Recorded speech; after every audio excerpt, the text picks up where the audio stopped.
إن الحمد لله نحمده ونستعينه ونستغفره ونعوذ بالله من شرور أنفسنا ومن سيئات أعمالنا من يهده الله فلا مضل له ومن يضلل فلا هادي له وأشهد أن لا إله إلا الله وحده لا شريك له وأشهد أن محمدًا عبده ورسوله ثم أما بعد يقول سبحانه وتعالى في القرآن الكريم بعد أعوذ بالله من الشيطان الرجيم يا أيها الذين آمنوا اتقوا الله ولتنظر نفس ما قدمت لغد واتقوا الله إن الله خبير بما تعملون. O you who believe, have taqwa of Allah subhanahu wa ta'ala, and let every soul take an account of what it has sent forth for their tomorrow, for its tomorrow, i.e. Yawm al-Qiyamah. واتقوا الله, and have taqwa of Allah subhanahu wa ta'ala. إِنَّ اللَّهَ خَبِيرٌ بِمَا تَعْمَلُونَ. Verily Allah subhanahu wa ta'ala is well acquainted with everything we do, with our actions. And from our actions is how we treat the blessings of Allah subhanahu wa ta'ala. Every one of us is blessed with certain special blessings.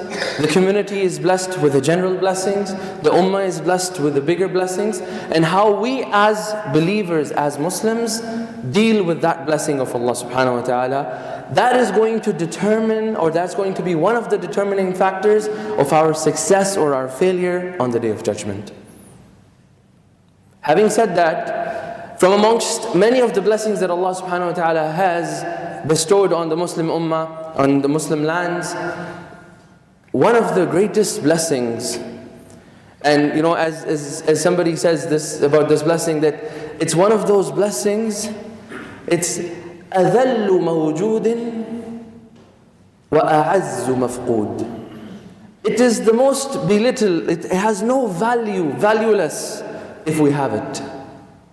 But if we lose this blessing, then it becomes one of the greatest blessings in our eyes, which is the blessing of peace and stability in our countries, which is the blessing of peace and stability in your lives, in this country, in Muslim countries. And that's one of the greatest blessings it had. And many times people don't value this.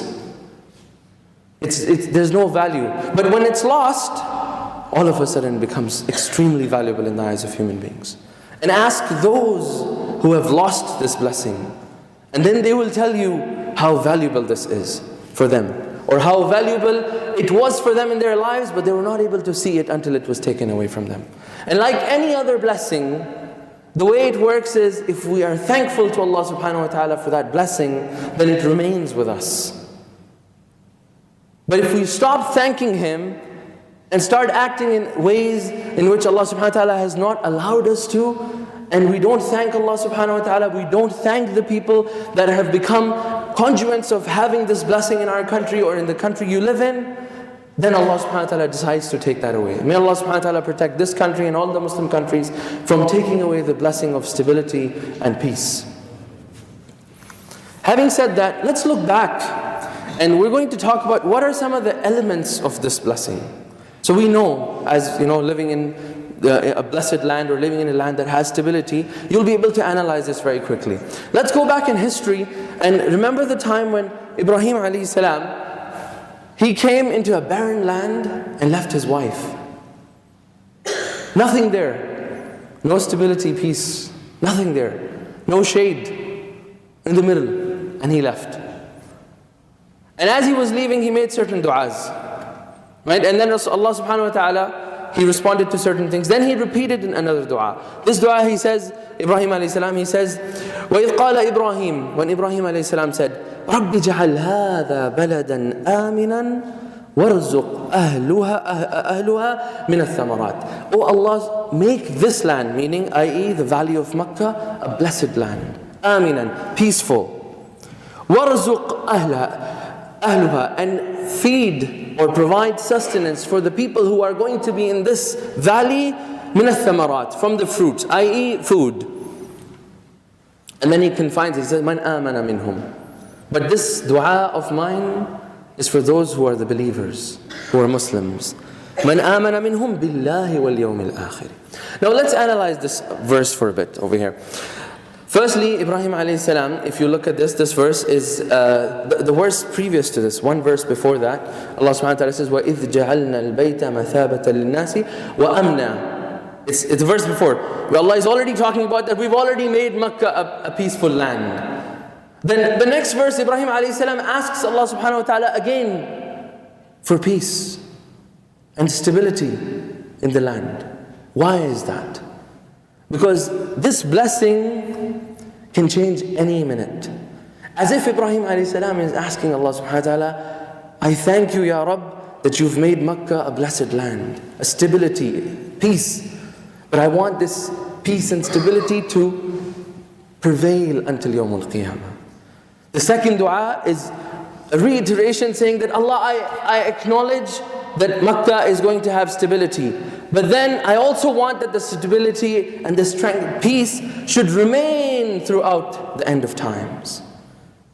And this was the sunnah of Ibrahim alayhi salam. Likewise, we should ask Allah subhanahu wa ta'ala again and again, and there's no limitation of this, to maintain the stability and this tranquility, this amn, istiqrar in this land and in all the Muslim lands. Another thing we learned over here, Allah subhanahu wa ta'ala, Rasul Ibrahim alayhi salam, he says that feed the people, he's asking Allah subhanahu wa ta'ala that give them fruits. He didn't say give them animals or meat, fruits. And there's benefits in that, and the Mufassirun have mentioned that. One of the benefits is that where does fruits actually don't grow on land, on earth, they grow on trees. And what's going to happen in this barren land, when Ibrahim alayhi salam requested Allah subhanahu wa ta'ala to provide fruits, eventually you will have to have trees, there will be agriculture, and you will have shade.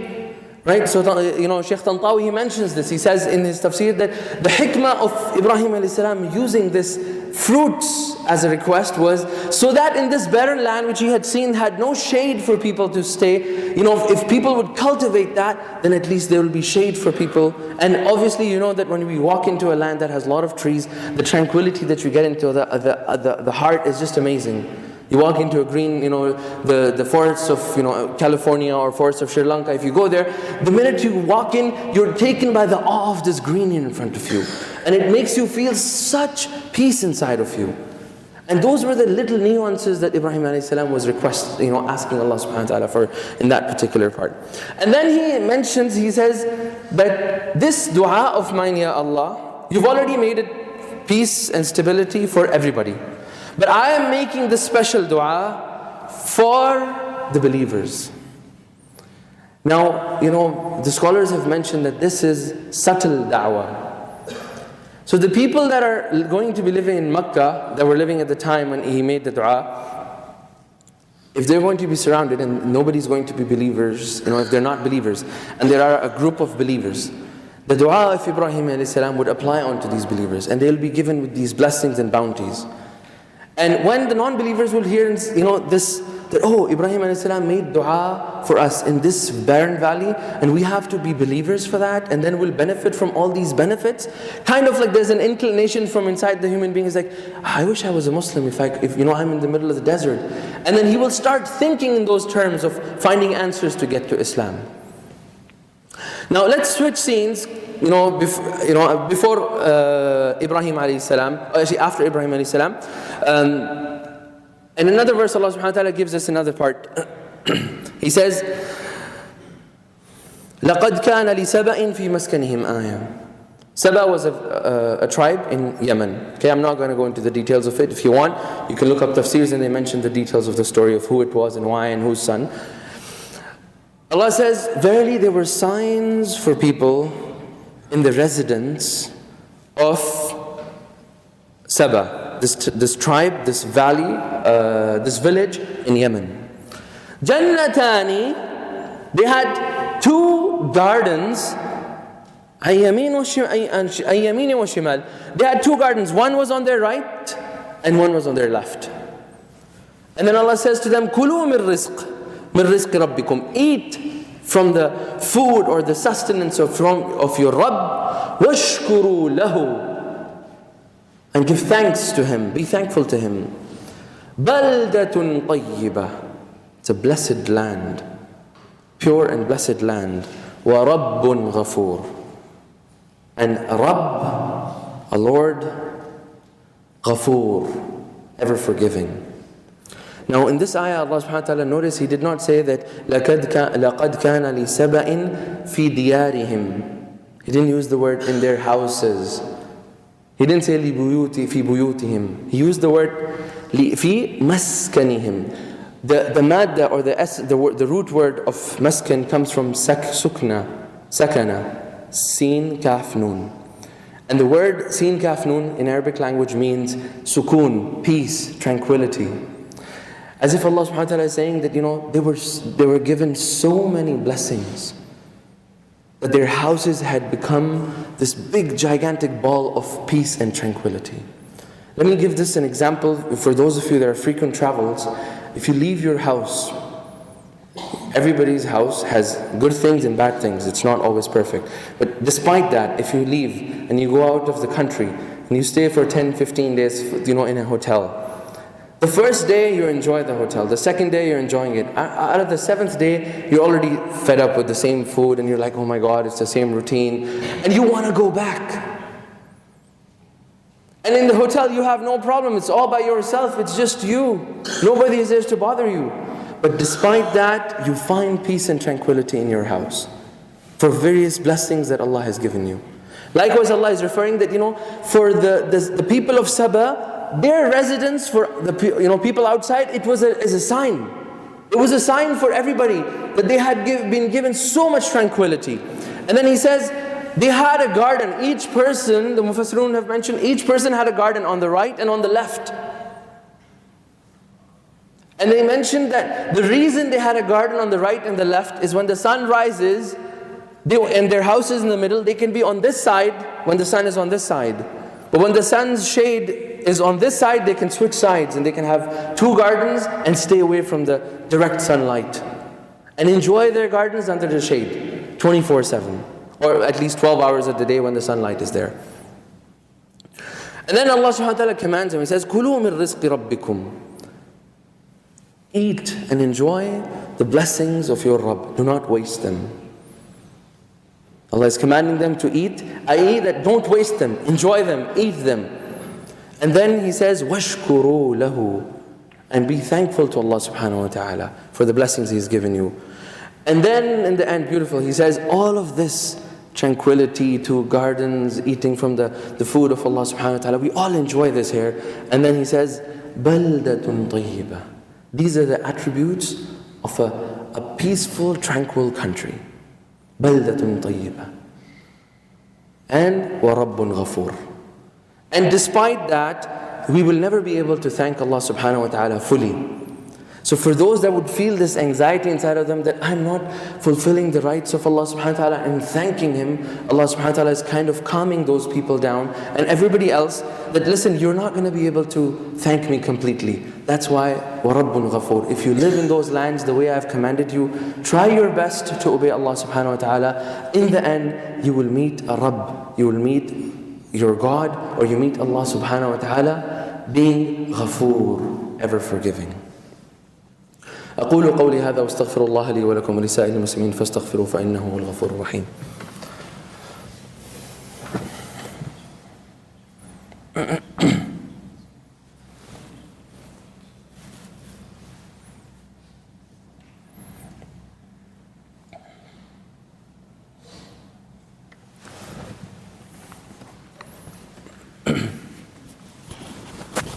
بسم الله والحمد لله والصلاة والسلام على من لا نبي بعده. Now let's talk about certain things that take away this blessing. And from the top of the list, or one of the things on the top, is unnecessary argumentation amongst the Muslims. There's no need for those, disputes, unnecessary disputes amongst the believers. And then Allah subhanahu wa ta'ala, for that He says that do not have arguments amongst each other. And if we do that, then the verse it mentions that Allah subhanahu wa ta'ala فَتَذْهَبَ رِيحُكُمْ, that Allah subhanahu wa ta'ala take away this awe that the Muslims should have. This awe that, we're Muslims, we're believers in Allah subhanahu wa ta'ala. This feeling of awe that other people around the world should have of the Muslims. If we keep fighting with amongst ourselves on these petty issues, then eventually this thing is going to be taken away. And this is one of the first signs when Allah subhanahu wa ta'ala decides to take away this aman, this istiqrar from a nation. We can look back in the history of the Yahud, and Quran mentions this again and again of Bani Israel. They started arguing, they started changing things about little matters. And Allah subhanahu wa ta'ala took away this blessing. And they were, lost in where? In the desert for 40 years. And again, stories upon stories. So one of the first things that we need to be very careful about is not getting into unnecessary arguments and trying to have this love and bond amongst ourselves, living and enjoying with each another. Now, from amongst the things that we can ensure that aman and peace prevails, and all of us are headed in the direction of Jannah, is when Rasulullah sallallahu alaihi wasallam, he says two ahadith. One of them, he says, "Afshu salama bainakum." That spread salam, saying assalamu alaikum. This is the shi'ar of believers, assalamu alaikum, amongst you. Nowadays, if you're walking on the street and you meet somebody on the street and you just say to him, Assalamu alaikum, he looks down on you, do I know you? That's not how Muslims are. If you realize that the other person on the other end is Muslim, smile at him and just say Assalamu alaikum. The other hadith mentions that say salam on to those that you know and on to those that you do not know. That's one thing we can do. The second thing we need to realize that Rasulullah sallallahu alaihi wasallam, he mentioned that believers to other believers are like kalbunyan. They're like one body. And then Rasulullah sallallahu alaihi wasallam, he made an analogy by putting his hands like this. He said, we're like this. In another hadith he mentions that if the leg hurts or if the head has a pain, the whole body will feel the pain. And these are the essence of our religion, feeling for our brothers and sisters. Not living our lives in solitary confinement, not living our lives in our boxes, knowing what's going around with your neighbor's house, having concerns, having no whereabouts of what's going on around you in your street that you live on, in the city you live in. And these are all things that will ensure that the bounty that Allah has bestowed this country and many other countries of istiqrar, of this peace and tranquility will prevail.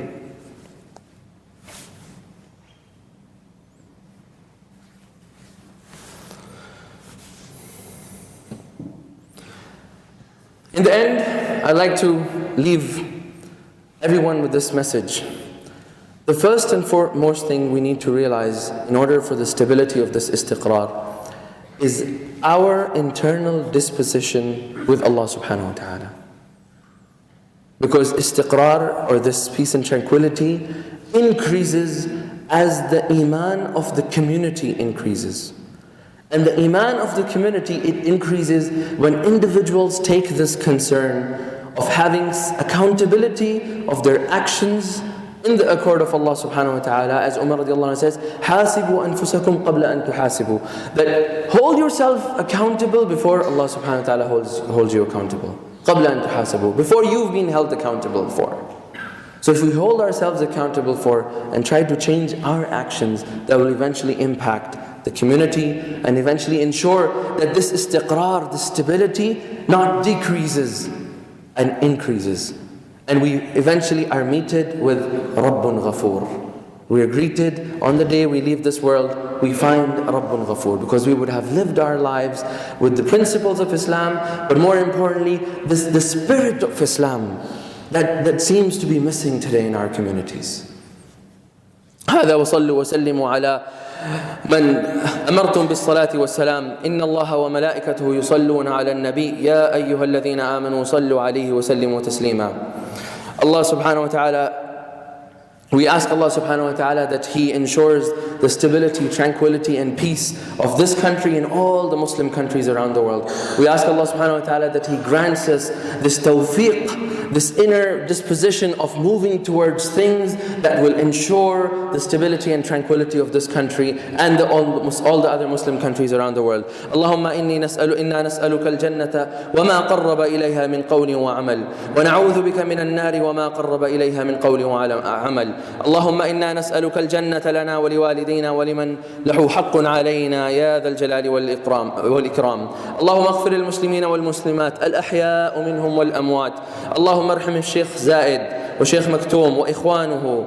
اللهم اشمل بعفوك وغفرانك ورحمتك آباءنا وأمهاتنا جميعا، ارحم عليهم يا رب العالمين. اللهم أدم على دولة الإمارات وهذه البلدة خاصة بالأمن وسائر بلاد المسلمين. أقول قولي هذا واستغفر الله لي ولكم ولسائر المسلمين فاستغفروه فإنه هو الغفور الرحيم.